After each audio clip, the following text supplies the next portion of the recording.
अस्सलाम वालेकुम viewers, welcome to my channel SM cooking secret. उम्मीद है आप सब खैरियत से होंगे, खुश और आबाद होंगे।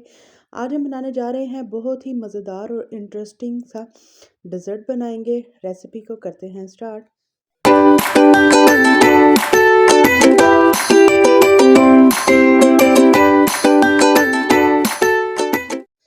सबसे पहले यहाँ पर हमने लिया है चॉपर लिया है और 2 अदद पैकेट लिए थे मैरी बिस्किट के। आप इसकी जगह कोई और बिस्किट भी ले सकते हैं। आज हम बनाएंगे विदाउट ओवन और विदाउट बेकिंग डेज़र्ट बनाएंगे, जो आप हार्डली 5 मिनट में ही बनाकर इसको रेडी करेंगे। और अगर आपके घर कोई गेस्ट आया हो या कोई भी इसी तरह से फंक्शन हो तो आप इसको फटाफट से बनाकर रेडी कर सकते हैं। जैसे कि क्रिसमस आ रहा है तो आप इसको विदाउट बेकिंग फटाफट से बनाकर रेडी कर सकते हैं। यहाँ पर 2 पैकेट लिए थे मैरी बिस्किट के और यहाँ पर बादाम है। इनको आपने अच्छी तरह से चॉपर में डाल के पहले आपने बिस्किट को फाइन सा कर लेना है, ग्राइंड कर लेना है, इतना कि वो बिल्कुल फाइन ग्राइंड हो जाए। फिर उसमें बादाम शामिल किए हैं, हमने मूंगफली शामिल की है और यहाँ पर 2 टेबलस्पून भर कर मैंने पिसी हुई चीनी शामिल की है। और उसी में ही हमने 1 पिंच ऑफ छोटी इलायची का पाउडर शामिल किया था। अब इन तमाम की तमाम जो ये चीज़ें हैं, इसमें हमने दरदरा सा इसको ग्राइंड कर देना है, चॉप कर देना है। इसका बिल्कुल आपने पाउडर फॉर्म में नहीं इसको कन्वर्ट करना, ठीक है। और यहाँ पर आप इसकी देखेंगे कि जब ये अच्छा सा इसमें चॉप हो जाएगा और इसका आप यकीन जाने कि जो डेज़र्ट बनकर रेडी होगा वो बहुत ही मज़ेदार और डिलीशियस बन के रेडी होगा। यहाँ पर हमने 2 टेबलस्पून भर कर इसमें डाला है मक्खन का और दोबारा से आपने इसको अच्छी तरह से इन तमाम की तमाम चीज़ों में मिक्स कर देना है। ट्राई कीजिएगा, सिंपल सी रेसिपी है, इंशाल्लाह ताला आपको बेहद पसंद आएगी। लाइक करें, शेयर करें, सब्सक्राइब करें, बेल आइकन का बटन ज़रूर प्रेस करें ताकि मेरी हर आने वाली नई रेसिपी आप तक सबसे पहले पहुंचे।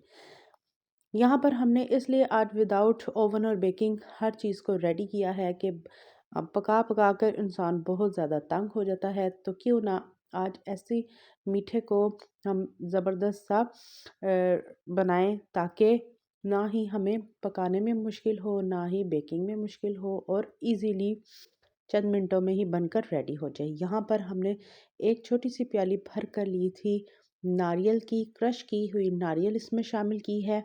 इसको हमने पहले चॉपर में शामिल नहीं करना क्योंकि ये बिल्कुल ही उसके अंदर जाकर पाउडर फॉर्म में कन्वर्ट हो जाएगा। इसी में हमने इस तरह से इसको मिक्स करना है ताकि जब आप इसको खाएं तो इसके मुंह में इसका टेस्ट आए और अच्छा लगे। यहाँ पर आपने दूध शामिल करना है, पहले थोड़ा थोड़ा करके शामिल कीजिएगा। आपने दूध की ऐसी कंसिस्टेंसी रखनी है कि ये अच्छी सी जब हम इसको मिक्स करें तो बिल्कुल लिक्विडी फॉर्म में नहीं जाना चाहिए। इस तरह होना चाहिए कि जब आप इसका ज़बरदस्त से डेज़र्ट के लिए कोई भी शेप को रेडी करें तो इजीली वो बन जाए, ठीक है। यहाँ पर 1 कप भरकर ये जो दूध था वो इसमें शामिल हो चुका है। ट्राई करें, इंशाल्लाह ताला आज की ये जो रेसिपी है आप कोई भी इसी तरह से आपके पास बिस्किट हो और ये चीज़ें हों तो फटाफट आप बनाकर रेडी कर सकते हैं। इसमें से अगर कोई ड्राई फ्रूट नहीं है तो कोई मसला नहीं, जो आपके पास हो आप उसी को इसमें शामिल करें और अपने डेज़र्ट को इंजॉय करें।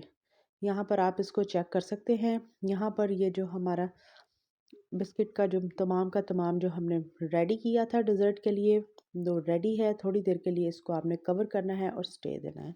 यहाँ पर पूरे 10 मिनट गुजर चुके थे। अब आपने क्या करना है, इसी तरह से कोई भी रैपिंग बैग ले लीजिएगा। तो आपने इसी तरह से हम इसको सिलेंडर शेप देंगे, आप कोई भी शेप दे सकते हैं। यहाँ पर आप इसकी लुक भी चेक कर सकते हैं। अल्हम्दुलिल्लाह ये बनकर एक खूबसूरत सा लुक रेडी है।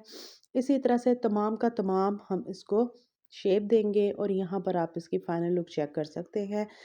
इसके ऊपर आपने क्या करना है कि चॉकलेट की कोटिंग कर लें या एक और दूसरी साइड से चॉकलेट को डिप कर लें या ऊपर से आप इसको रफली चम्मच की मदद से ऊपर से कोई भी आप इसके ऊपर डिज़ाइनिंग कर सकते हैं, आपकी अपनी मर्ज़ी है। हम ऊपर से इस तरह से कोट करेंगे।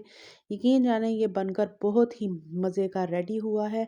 पूरे 5 मिनट ही लगे होंगे और ये हमारे जो डिज़र्ट है बनकर रेडी है। ट्राई करें और ज़रूर बताएं कि आज की ये जो रेसिपी थी स्पेशली क्रिसमस के हवाले से शेयर की गई है, ये रेसिपी आपको हमारी कैसी लगी। इंशाल्लाह ताला आपकी फैमिली को, आपके बच्चों को बेहद पसंद आएगी।